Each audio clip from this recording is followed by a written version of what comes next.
So we have Lisa here to spread some knowledge. Yes, love to. Please.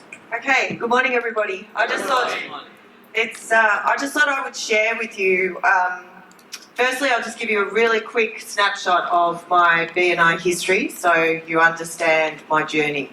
So I started as a member in 2011. I was asked to be on the director consultant team after my first year because I was a high performer in my chapter.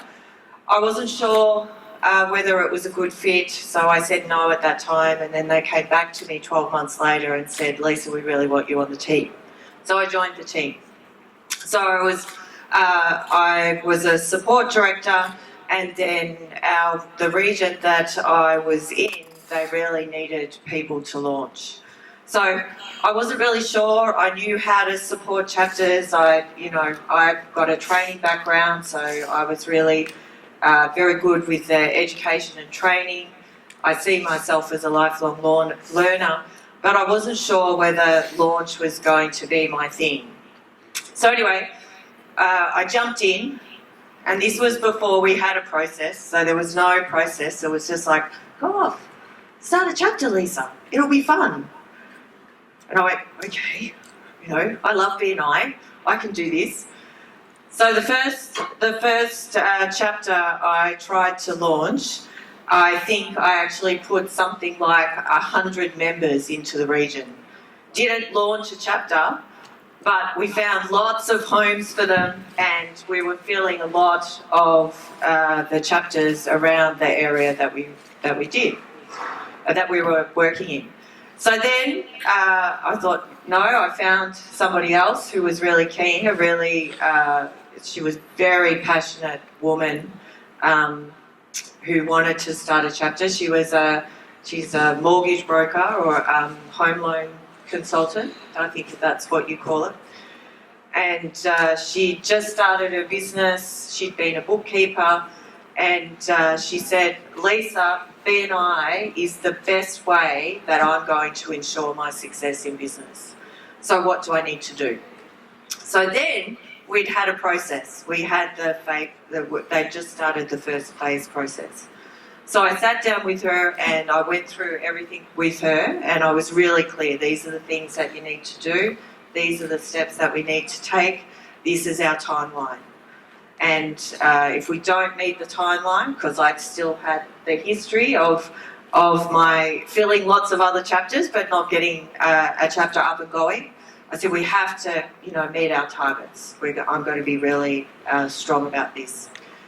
So anyway, I said to her, if you can allocate 4 hours a week and look for people, go out, talk to people, look for people to come into this new chapter, it's exactly the same as the commitment that you would make if you were a chapter member. You would be going to your meeting, you'd be doing your one-to-ones.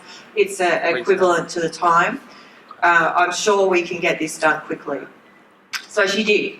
She had a local area, she wanted a local chapter. So she went out and she literally walked into local businesses and introduced herself, introduced her business, and asked people if they wanted to be part of a local networking group.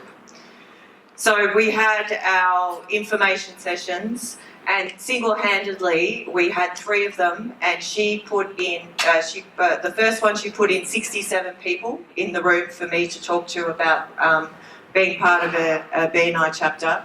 The second one she put 82, and then the third one we had about 50.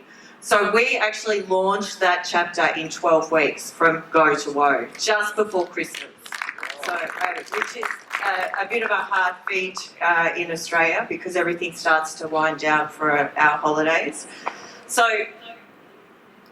I suppose the real message for you is if you find the right people, it can happen really quickly. But there is also nothing like the feeling when you're standing in front of a new chapter on launch day and you're handing over, and believe me, you're ready to hand over the chapter to the support director, and you're talking about the power of BNI and what this group of people have been able to achieve. It is an amazing feeling. So I hope you have all the success with launching chapters and you reach your goal by the end of next year. I'll be keeping track of what you're doing, but launch can be a really, really fulfilling role within BNI. So thank you very much.